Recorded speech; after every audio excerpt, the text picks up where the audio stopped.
அடுத்து வரும் நிகழ்ச்சியானது ஜாய்ஸ் மேயர் ஊழியங்களின் நண்பர்கள் மற்றும் பங்காளர்களால் தாங்கப்படுகிறது.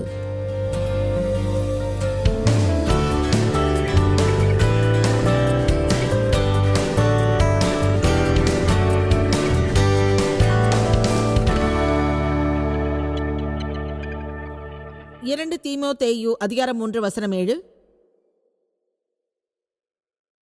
தேவன் நமக்கு அச்சமுள்ள ஆவியை கொடாமல் பயத்தையும் கோழைத்தனத்தையும் பயத்தை பற்றி கொள்ளும் போக்கையும் கொடாமல் வல்லமையும் அன்பும் அது மட்டுமல்லாமல் சுய ஒழுக்கமுள்ள ஆவியை கொடுத்திருக்கிறார். அதை நாம் பெறுவோம். தேவன் நமக்கு அமைதியை வழங்கியுள்ளார். கிறிஸ்துவின் மனம் அமைதியானது, அது சம நிலையில் உள்ளது. மாம்சத்தின் மனம் நம்மை எல்லாவற்றிலும் குழப்புவதாகும். நம்மிடம் ஆவிக்குரிய ஒழுக்கமும் கட்டுப்பாடும் இணைந்து உள்ளது. எல்லோரும் சொல்லுங்கள், நான் ஒழுக்கத்தோடும் சுய கட்டுப்பாடோடும் சமாதானத்தோடும் ஞானத்தோடும் இயேசுவோடும் உள்ளேன். உங்களிடம் ஒன்று கேட்கிறேன், அவை எல்லாம் இருந்தால் உங்கள் வாழ்வு எப்படி குழப்பமாகும்?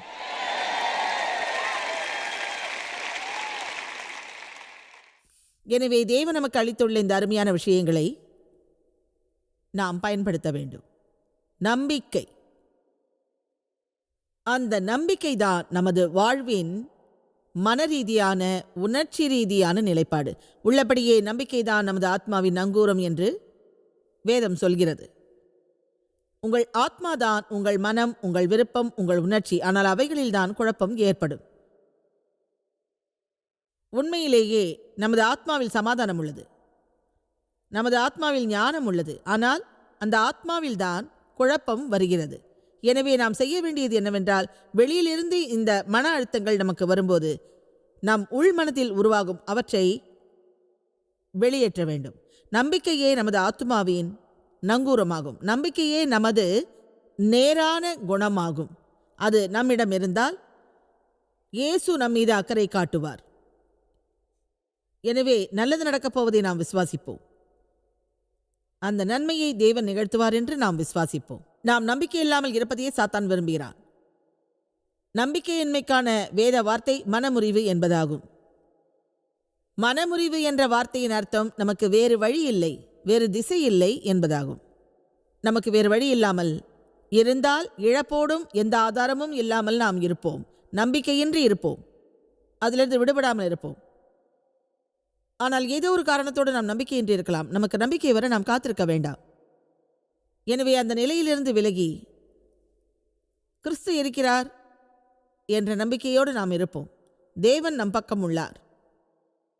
நமது சூழ்நிலையை அவர் கையாள்கிறார். நாம் நம்பிக்கையோடு இருப்போம். நாம் நம்பிக்கையோடு இருந்தால் பிசாசு பைத்தியம் ஆவான். உள்ளபடியே தேவனின் வார்த்தை சொல்வது என்னவென்றால், நாம் நம்பிக்கையின் கைதியாக இருந்தால், நம்பிக்கையில் அடைக்கப்பட்டால், நாம் இழந்தவற்றை எல்லாம் 2 மடங்காக தேவன் நமக்கு வழங்குவார். மேலும் நமது முந்தைய வளர்ச்சியும் 2 மடங்காகும். எனவே நாம் நம்பிக்கையின் கைதியாக இருந்தால், நாம் இழந்தவற்றையெல்லாம் தேவன் நமக்கு 2 மடங்காக தருவார். கைதிகளாக இருப்பவர்கள் வெளியே வர முடியாதவர்களாக இருப்பார்கள். அந்த வகையில் நாம் நம்பிக்கையின் கைதிகளாக இருக்க வேண்டும். நமது பிரச்சனைகள் மோசமாக இருந்தாலும் பரவாயில்லை, தேவன் எனக்காக நன்மை செய்வார் என்று சொல்வோம். அதை நாம் செய்தால் நமது மன அழுத்தம் நம்மை விட்டு வெளியேறும். தேவன் அதை கையாள்வார். நாம் பேசுவதில் மிக கவனமாய் இருப்போம். இந்த நற்செய்தியில் அது ஒரு பகுதி அல்ல. இருந்தாலும் நான் அதை சொல்வதற்கு காரணம், என்னைப் போல் நீங்களும் அதில் கவனமாக இருக்க வேண்டும். நேற்று உங்களிடம் நான் பகிர்ந்தேன், இயேசு சிலுவையில் இருக்கும்போது 1 நிமிடம் மட்டுமே பேசினார். 5 மணி நேரம் 58 நிமிடங்கள் அவர் அமைதியாக இருந்தார். நாம் ஒருவேளை சிலுவையில் இருந்தால் அப்படி இருக்க முடியுமா என்று உங்களை கேட்கிறேன். சொல்லுங்கள். நமக்கு பதிலாக இயேசுவை தேவன் அங்கு அனுப்பியது சரியானது. நான் சொன்னது சரிதானே? நீங்கள் அதிகமாய் பேசினால் அதிகமாக குழப்பம் வரும். அதிகம் பேசாதீர்கள். அதை எவ்வளவு பேர் விசுவாசிக்கிறீர்கள்? நீங்கள் அதிகம் பேசுவது அதிகமான குழப்பத்தை ஏற்படுத்தும். எனவே நம்பிக்கையோடு மட்டும் பேசுங்கள். தேவன் அதற்கான கிரியை செய்வார். தேவன் அதை வெளிப்படுத்துவார். எனவே நமது எதிர்பார்ப்புகளை எல்லாம் தவிர்ப்போம். 2 கொரிந்தியர் 4:8 நாங்கள் ஒவ்வொரு பக்கத்திலும் நெருக்கப்பட்டும் எல்லா வழிகளிலும் பிரச்சனையோடு எதிர்ப்போடு இருந்தும் ஒடுங்கி போவது இல்லை. கலக்கமடைந்தும் மனமுடைந்து போவதில்லை. துன்புறுத்தப்பட்டும் கைவிடப்படுகிறதில்லை. கீழே தள்ளப்பட்டும் மடிந்து போகிறதில்லை. பவுலின் வாழ்க்கையில் நிறைய மன அழுத்தம் இருந்தது. இருந்தாலும் தான் நம்பிக்கையோடு இருப்பதாக அவர் சொன்னார். அவர்கள் சிறையில் இருந்த போதும் பாடிக்கொண்டிருந்தனர். அது ஜெயிலுக்கு ஒரு சாட்சியாக இருந்தது. பிறகு அவர் காப்பாற்றப்பட்டார். உங்கள் வாழ்வில் கடினமான சூழ்நிலைகள் இருந்தாலும் நீங்கள் சமாதானத்தோடும் மகிழ்ச்சியோடும் இருந்தால் மற்றவர்களுக்கு அது ஒரு சாட்சியாக இருக்கும் அல்லவா? எனவே கடினமான நேரங்களில் நாம் உறுதியாக இருந்தால் அது மற்றவர்களுக்கு ஒரு மகத்தான சாட்சியாக இருக்கும். வேதத்தில் 1 கொரிந்தியர் 10:13 சொல்கிறது, மனிதருக்கு நேரிடுகிற சோதனையை அல்லாமல் வேறே சோதனை உங்களுக்கு நேரிடவில்லை. தேவன் உண்மையுள்ளவராயிருக்கிறார். உங்கள் சக்திக்கு மேலாக நீங்கள் சோதிக்கப்படுகிறதற்கு அவர் இடம் கொடாமல் சோதனையை தாங்கத்தக்கதாக சோதனையோடு கூட அதற்கு தப்பிக்கொள்ளும்படியான வழியையும் அவர் உண்டாக்குவார். எல்லாரும் சொல்லுங்கள், எனக்கு ஏதோ ஒரு நல்லது நடக்கப் போகிறது. உங்கள் வாழ்வில் சுலபமாக இருப்பதை பற்றி இப்போது சில நிமிடம் பேசப் போகிறேன். ஏனென்றால் உங்கள் வாழ்வில் உள்ள ஏராளமான மன அழுத்தத்தை அது போக்கும். இந்த உலகம் பல முரண்பாடுகளோடு உள்ளது, அது சரிதானே? நம் வாழ்வு மிகவும் முரண்பாடோடு உள்ளது. ஆனால் அதை நம் வாழ்விலிருந்து அகற்றலாம். அதற்கு 10 வழிகள் உள்ளன. முதலாவதாக, மிகையானதை அகற்றுவோம்.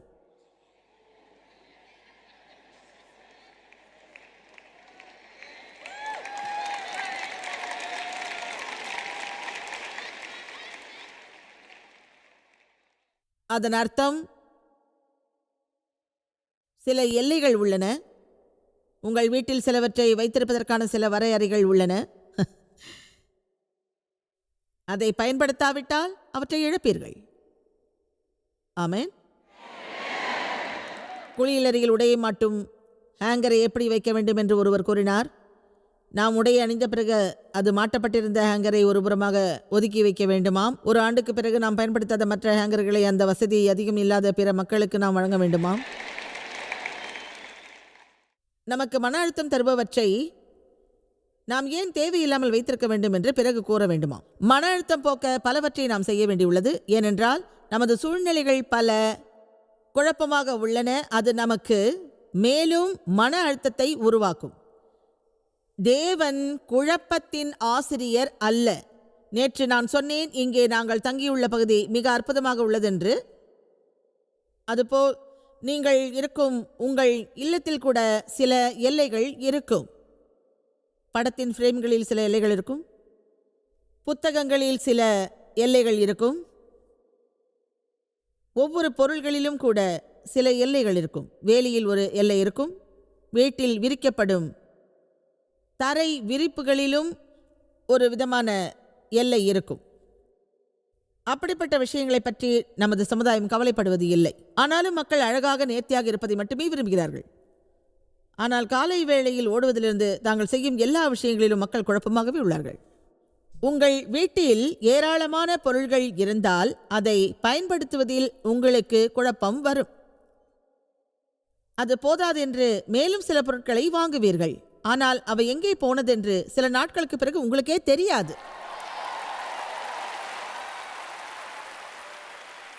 ஆமென். அவற்றை என்ன செய்தோம் என்றும் உங்களுக்கு தெரியாது. ஆனால் எது விற்பனைக்கு வந்தாலும் உடனே வாங்குவீர்கள். பொருள் விற்பனை, அது ஒரு நல்ல வியாபாரம். கிரெடிட் கார்டில் அதை வாங்குவீர்கள். அது மிக வசதியானது. காரணம், அதற்கு பணம் தேவைப்படாது. பிறகு அது உங்களுக்கு மறந்து போகும். 2 ஆண்டுகளுக்கு பிறகு உங்களுக்கு ஏதாவது பொருள் தேவைப்பட்டால் அந்த பொருளை கிரெடிட் கார்டில் வாங்குவீர்கள்.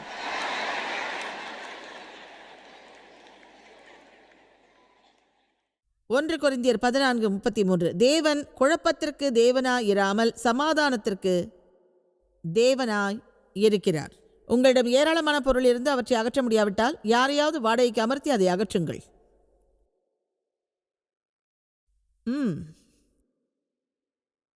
இரண்டாவதாக, உங்களுக்கு ஏதாவது தேவைப்பட்டால் அதை வழங்குமாறு தேவனிடம் கேளுங்கள்.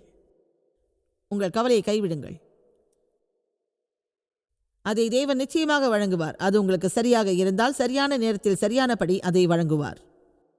உங்கள் வாழ்வில் தேவனால் மட்டுமே சிலவற்றை வழங்க முடியும். அதற்காக நீங்கள் மன அழுத்தம் கொள்ளாதீர்கள். உங்கள் திருச்சபையில் ஆராதனை தலைவராக இருக்க நீங்கள் விரும்பலாம். தேவனிடம் சொல்லுங்கள், தேவனே, அதற்கேற்றவனாக நான் இருந்தால் அதை நீர் எனக்கு வழங்க நான் ஜெபிக்கிறேன் என்று.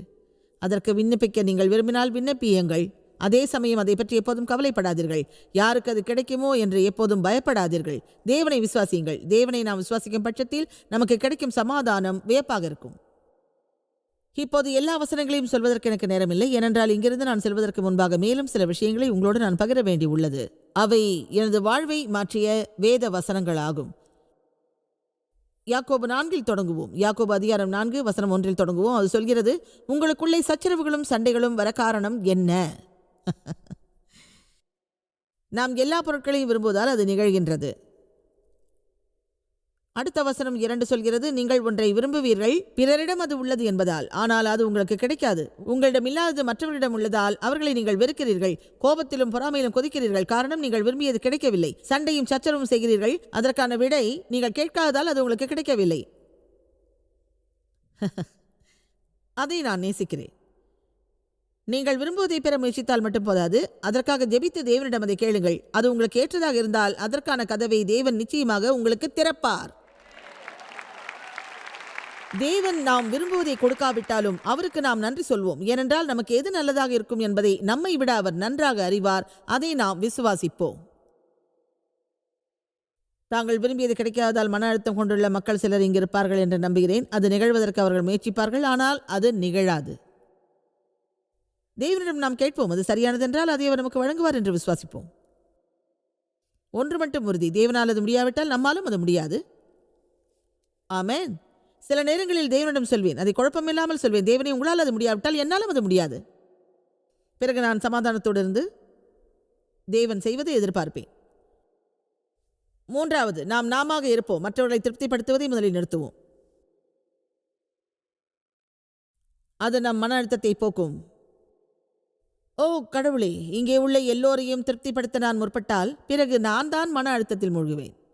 ஆனால் உங்கள் மனதில் நினைப்பதை நீங்கள் என்னிடம் தாராளமாய் சொல்லலாம். அதுதான் என் வழி.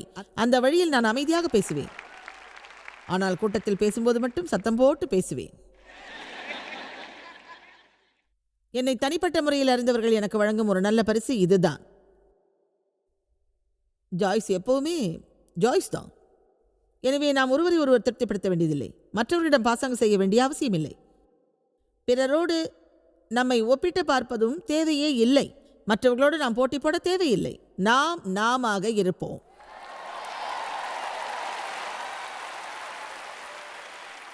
நான்காவது, சுலபமாக குற்ற உணர்வு கொள்ளாதீர்கள், விரைவாக மன்னியுங்கள். கோபம், வெறுப்பு, மன்னியாமை போன்றவை எல்லாம் உங்கள் இருதயத்தில் மிகுந்த மன அழுத்தத்தை உருவாக்கும். அது உண்மை. 5வது, பாவம் செய்தால் அதை ஒப்புக்கொள்ளுங்கள். மன்னிப்பை ஏற்றுக்கொள்ளுங்கள். பழி சுமத்தாமல் இருங்கள். உள்ளபடியே வாழுங்கள். நேற்றைய தவறை நினைத்து இன்று கவலைப்படாதீர்கள். 6வது, பிறரை பழிவாங்குவதற்கு பதிலாக அவர்களிடம் கருணை காட்டுங்கள்.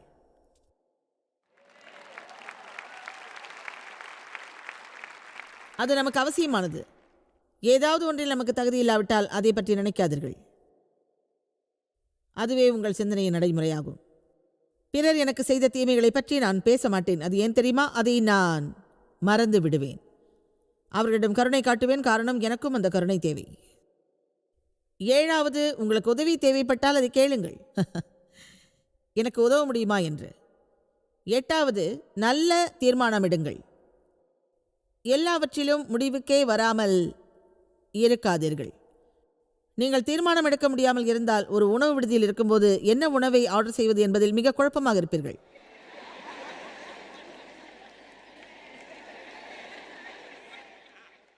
நீங்கள் அதிகமாக பொறுப்பேற்காதீர்கள்.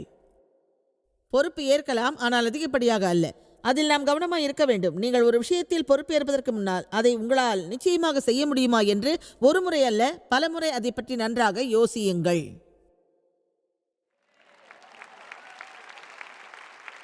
எனக்கு நீண்ட காலமாக கிடைத்த பேசும் வாய்ப்பு மூலமும் மக்களோடு பழகும் வாய்ப்பு மூலமும் இது போன்ற விஷயங்களை பற்றி நான் அறிந்து கொண்டேன். எல்லா விஷயங்களுக்கும் சரி என்று சொல்வேன். பிறகு நடைமுறையில் ஒரு உண்மையை நான் அறிந்து கொண்டேன். சரி என்று சொல்வது சுலபம். ஓ சரி சரி, யா ஆமேன், சரி என்று சொல்லிட்டேன. பிறகு இப்படி சொல்வேன், என் வாழ்க்கை பைத்தியக்காரத்தனமா இருக்கு.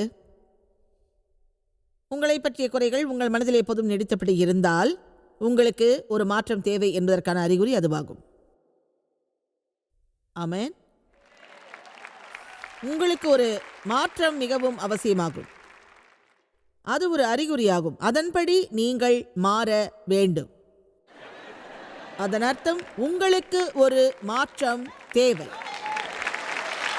அதை நான் பலமுறை சொல்லியிருக்கிறேன். உங்களிடம் உங்களிடம் உங்களிடம் உங்களிடம் வேறு யாரிடமும் அல்ல. அதன் அர்த்தம் நீங்கள், நான். எனவே நமக்கு மாற்றம் அவசியமாகும்.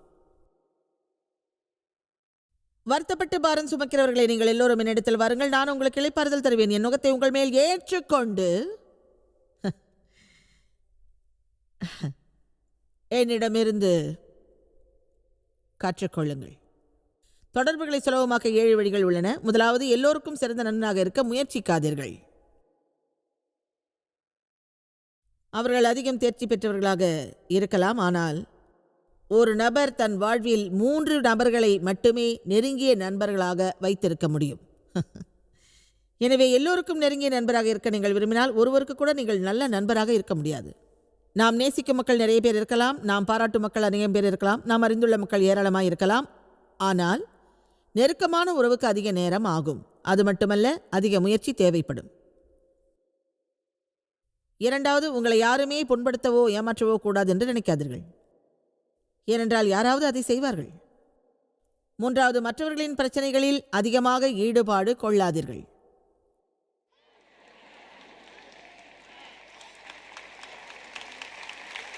மற்றவர்களின் பிரச்சனையால் உங்களில் சிலருக்கு மன அழுத்தம் ஏற்பட்டிருக்கலாம். உங்களிடம் மட்டும் பிரச்சனைகள் இல்லையா?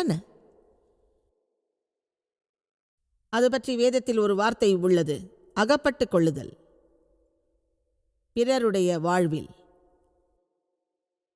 நான்காவது, பிறருக்கு தேவைப்படாத ஆலோசனைகளை வழங்காதீர்கள். ஐந்தாவது, நீங்கள் ஒருவரை குறை சொல்வதை விட 100 மடங்கு அதிகமாக அவரை பாராட்டுங்கள்.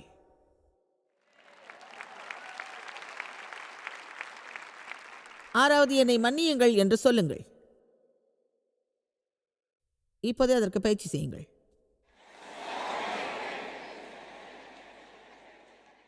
உங்கள் முகபாவனை மூலமாக அப்படி நீங்கள் சொல்வதை வெளிப்படுத்துங்கள். என்னை மன்னிக்கவும். ஏழாவது, எல்லா சூழ்நிலையிலும் பிறரிடம் உள்ள நல்லவற்றை ஏற்றுக்கொள்ளுங்கள். ஆமென். மேலும் சில விஷயங்கள் உள்ளன. சமாதானத்தோடு இருங்கள். அதை பற்றுங்கள். அதை பற்றி பேசியிருக்கிறோம். அதுதான் நம்மோடு நாமே பேசுவது. நீங்கள் அறிவீர்களா? சமாதானம் நமக்கு உரியது. அதை நாம் பற்றிக்கொள்ள வேண்டும். அதோடு நாம் இருக்க வேண்டும். சில வேத வசனங்களை நாம் விரைவாக பார்ப்போம். கர்த்தர் உங்களுக்காக போர் செய்வார், நீங்கள் சும்மா இருப்பீர்கள் என்றான். வா. யோபு 13:5, நீங்கள் பேசாமல் இருந்தால் நலமாகும், அது உங்களுக்கு ஞானமாய் இருக்கும். அதுதாங்க நமக்கு நல்லது.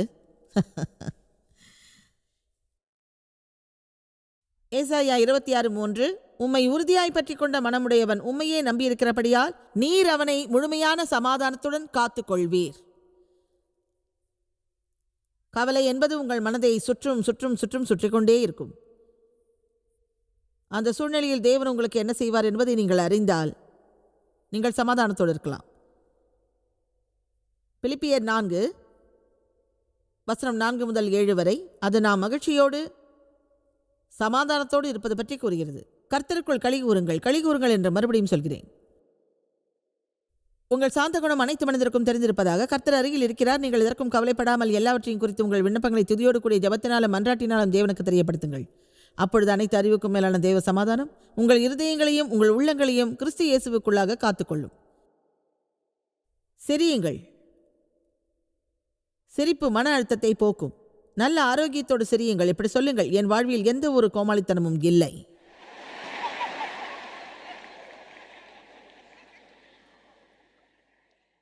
நீங்கள் சில விஷயங்களை எண்ணி பார்த்தால் அவை கோமாளித்தனமாக இருப்பதை உணர்வீர்கள். இயேசு சொன்னார், யோவான் 16:33, என்னிடத்தில் உங்களுக்கு சமாதானம் உண்டாயிருக்கும்படியே இவைகளை உங்களுக்கு சொன்னேன். உலகத்தில் உங்களுக்கு பாடுகள் உண்டு, என்றாலும் திடன் கொள்ளுங்கள். நான் திடனாயிருந்து வெற்றி கொண்டேன் என்றார்.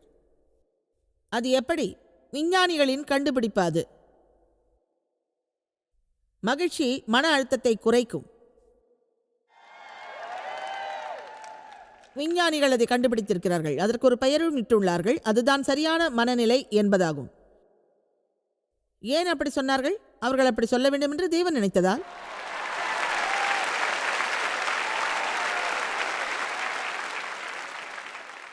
நேர்மையாக சொன்னால் வல்லுநர்கள் சொல்லும் அநேக விஷயங்கள் எனக்கு மிக வியப்பாக இருக்கும். விஞ்ஞானிகள் அந்த 5 வழிகளில் ஒன்றை நமக்கு சொல்கிறார்கள். மன அழுத்தம் நீங்க நாம் ஏதோ ஒன்றில் மகிழ வேண்டுமாம். ஹலோ, நான் ஒரு விஞ்ஞானி அல்ல, ஆனால் நேற்றே அதை நான் சொன்னேன். ஒரு மகிழ்ச்சியான இருதயம் ஒரு நல்ல மருந்து. அதாவது நாம் மகிழக்கூடிய எதையாவது நாம் செய்தால் நமக்கு மகிழ்ச்சி உண்டாகும்.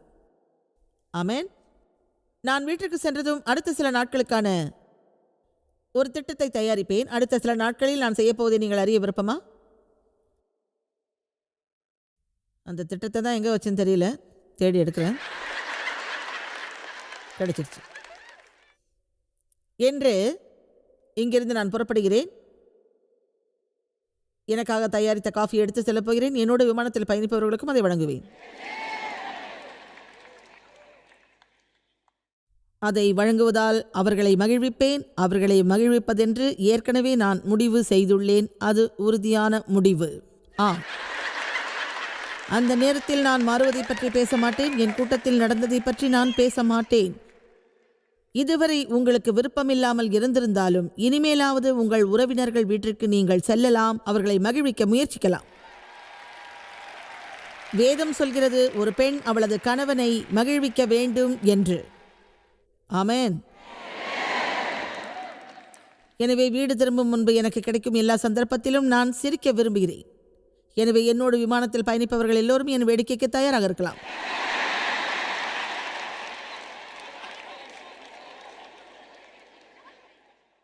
நான் சென்ட் லூயிஸ்க்கு செல்வேன். எனக்கு பிடித்த உணவகத்தில் சாப்பிடுவேன்.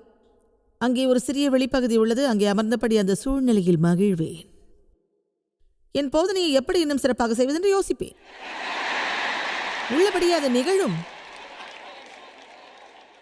உங்கள் தோட்டத்தில் உள்ள சோளத்தை நரி உண்ணாமல் இருப்பதை நீங்கள் விரும்புவீர்கள். நீங்கள் ஒரு வேலையை செய்யும் போது நீங்கள் மகிழக்கூடிய வகையில் அந்த வேலையை செய்ய வேண்டும். எனக்கு மகிழ்வதற்கான நேரம் கொஞ்சம் கூட இல்லை. எப்போவுமே வேலை வேலை வேலை வேலை தான் இருக்குது. நான் மகிழ்ச்சியாக இருக்க, என்கிட்ட பணம் இல்லை. ஓ, அப்படி ஒரு தியாகியாக இருக்காதீர்கள்.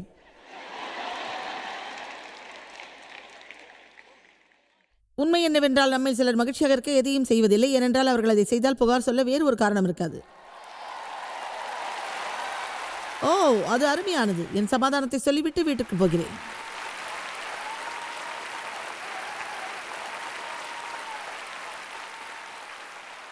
இடைவேளை எடுங்கள். நீங்கள் விரும்புவதை செய்யுங்கள். இன்னொரு விஷயம், என்னிடம் நாளைக்கான ஒரு திட்டம் உள்ளது. அதை கேட்க விரும்புகிறீர்களா? எல்லா நாட்களையும் போல நாளையும் காலை எழுந்திருந்து என் நேரத்தை தேவனுக்காக செலவிடுவேன். பிறகு நடந்து விட்டு வந்து ஜெபிப்பேன். அடுத்து எனக்கு தேவைப்படும் சில வேலைகளை செய்வேன். சிறிது நேரம் எடிட்டிங் செய்வேன். சிறிது நேரம் புத்தகம் படிப்பேன். பிறகு தேவோடு சாப்பிடுவதற்கு செல்வேன். பாஸ்தா சாப்பிடுவேன்.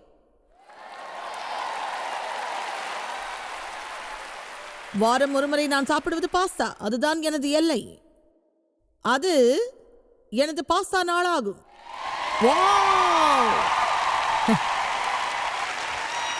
அடுத்து நடப்பது என்ன, அது எனக்கு தெரியாது.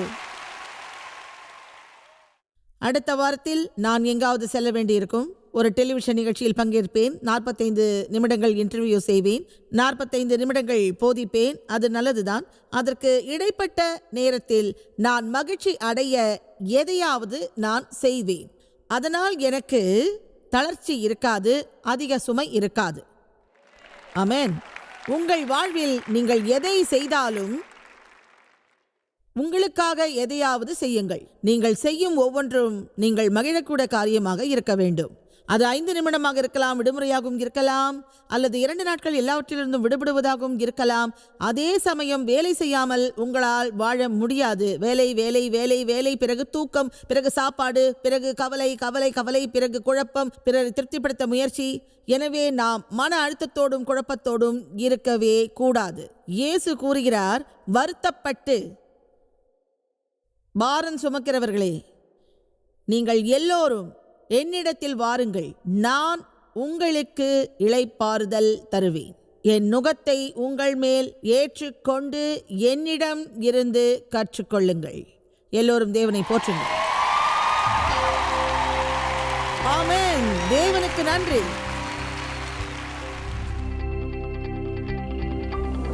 உங்கள் வாழ்வில் மன அழுத்தம் இல்லாமல் நீங்கள் வாழ்வது ஒரு அருமையான விஷயம் அல்லவா?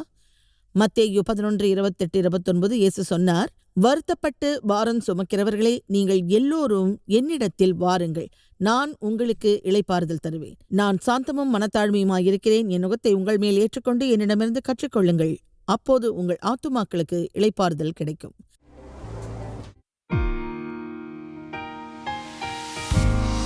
இந்த ஊழியத்தை உலகமெங்கும் சாத்தியமாக்கும் நண்பர்களுக்கும் பங்காளர்களுக்கும் எங்களது நன்றியையும் பாராட்டுகளையும் தெரிவிக்கிறோம்.